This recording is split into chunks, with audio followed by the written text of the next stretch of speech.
درود خدمت شما دوستای همراه کانال شادی. در خدمتتون هستیم. امروز با یک فال کامل از قهوه و انواع کارت میخوایم ببینیم که کسی که بهش فکر میکنید چه پیامی برای شما داره یا تو ذهنش چه خبره و چی میخواد به شما بگه.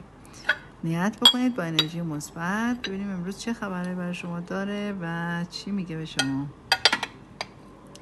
خب بریم از کارتامون شروع بکنیم تا یه ذره قهوه‌مون آماده بشه، ببینیم که این شخص چه پیامی داره برای شما.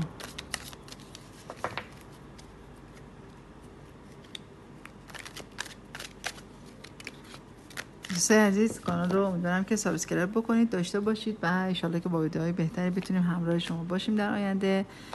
و فالای خوبی توی این کانال خلاصه به نمایش شما در بیاد و همراه ما باشید. خب از قهوه‌مون بریم جلو. ببینید که ذهن این شخص خیلی درگیره و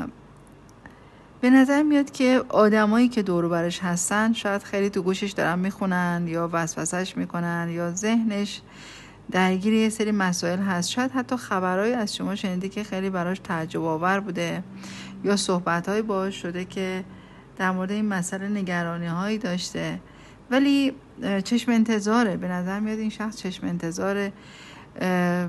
شاید بحثی با هم دیگه داشتید یا درگیری با هم دیگه داشتید ولی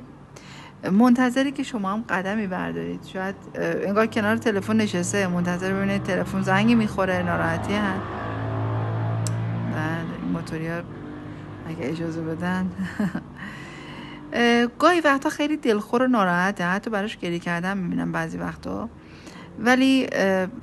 انگار که رابطتون یه رابطه کات شده است یا دورید از هم دیگه یا یه فاصله ایجاد شده که مقدار مشکلات داره براتون ایجاد میکنه. یه مقدار باید توی این مسئله کوتاه بیایید یا یه مقدار باید قدمی بردارید. انگار این شخص کاملا منتظر شماست، منتظره که یه خبری بهش بدید و پشت کردین به هم دیگه. بیشتر این ببینید رابطه برگشت داره، اون چیزی که مهمه اینه و کنار هم دیگه هستید، ولی تو مقطعای کاملا به هم پشت میکنید و یا انگار که دلخورید از هم دیگه. حالا هر مسئله که بوده دلخوری براتون میبینم، ولی یه سایه سنگین هم روی رابطتون هست. حالا میتونه باعث فاصلتون بشه، میتونه بحثی بوده باشه یا ممکنه یه خاصه ای داشتید که برآورده نشده و این مسائل کلا جمعش با هم دیگه باعث انرژی پایین تو این رابطه شده. باید با هم دیگه صحبت بکنید. ببینید یه نفر انگار بین شماها داره فاصله میندازه، یه دستش روی این سینه، یه دستش روی این طرف، انگار میخواد اینا رو از هم دور بکنه. اینجا دارید این شکل رو میبینید، نمیدونم متوجه میشید یا نه، ولی خب در هر صورت یک نفر سومی داره سعی میکنه بینتون فاصله بندازه. شاید همین کسی هستش که خبر بیار ببر هست یا یه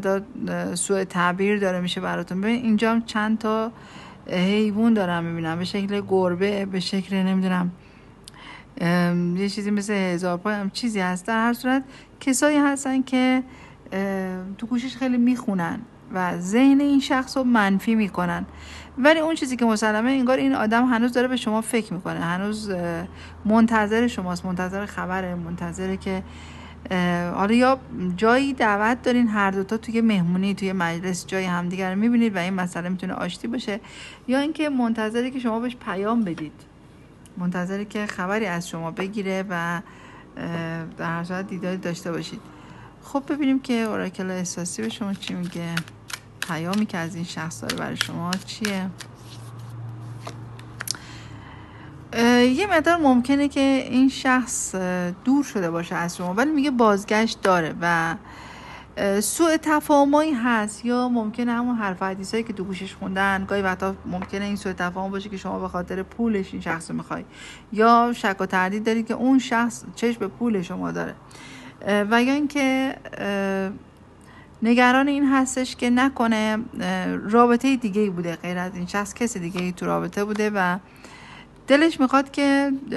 شما انگار تمام و کمال مال این شخص باشید، باهاش حرف بزنید، باهاش صحبت بکنید، یا هر زمانی که به شما زنگ میزنه تلفنتون ممکنه اشغال بوده و این شک و شبهه پیش اومده، یا ممکنه شما نبودید، یا ممکنه شما کار داشتید، مشغله‌ای داشتید و این شک و شبهه رو برای این شخص آورده که نکنه رابطه دیگه ای در کار هستش و باید اطمینانش رو جلب بکنید. وقتی هم که با هم دیگه صحبت میکنید انگار صحبتتون به بحث کشیده میشه و این باز شک و شبهه‌ای تو ذهن این شخص میاره، ولی این شخص واقعا به شما علاقمند هست و میترسه که نکنه دروغی در کار باشه، نکنه شما حرفی بهش زدید که به حال واقعی نبوده باشه یا قولی بهش دادید که سر قولتون نبوده باشید. حالا این ممکنه از صحبت‌های این آدمای اطرافتون هم بوده باشه، یعنی این شک و تردیدا،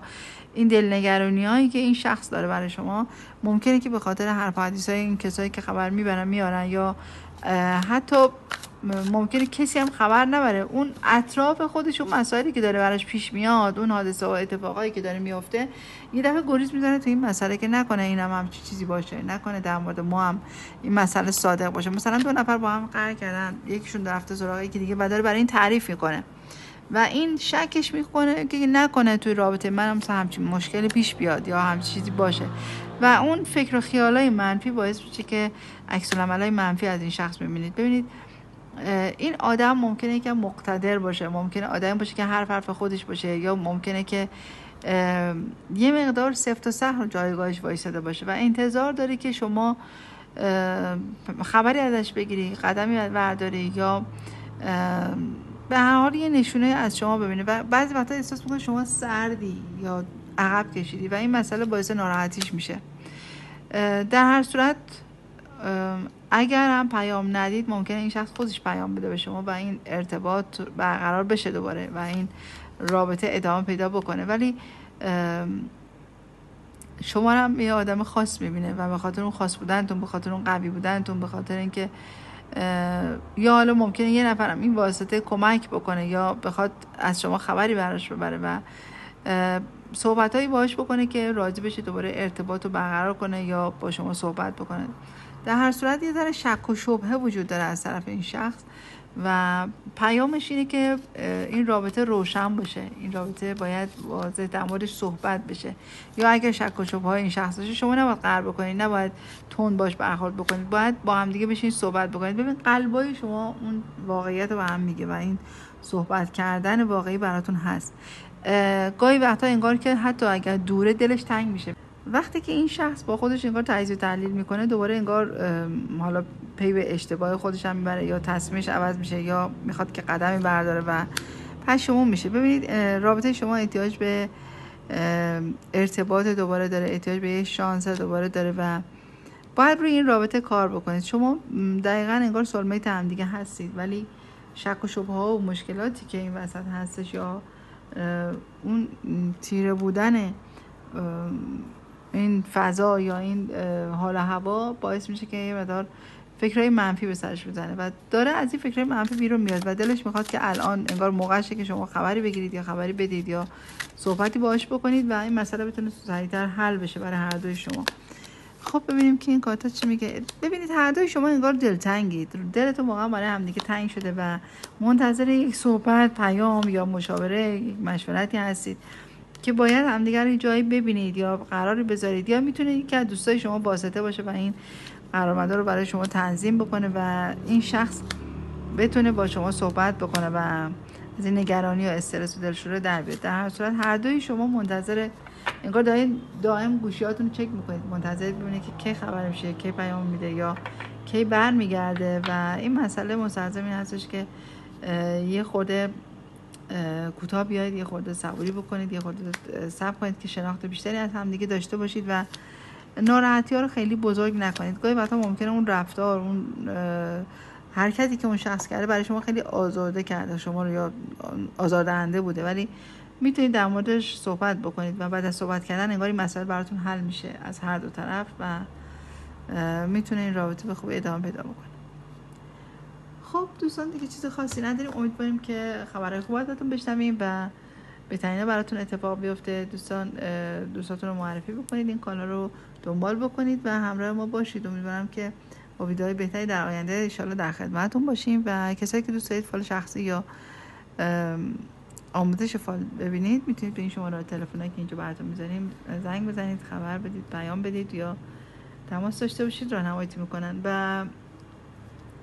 نظراتتون رو بنویسید چه فالایی بیشتر دوست دارید یا در هر صورت بیشتر چی دوست دارید تو این ویدیوها تو این کانال ها ببینید که ما در همون طبق نظرهای شما ویدیوها رو بسازیم و در کنار هم دیگه دنبال بکنیم. ان شاءالله که بهترین براتون اتفاق بیفته. تا دیدار بعد همتون خدای بزرگ میسپارم. خدا نگهدار.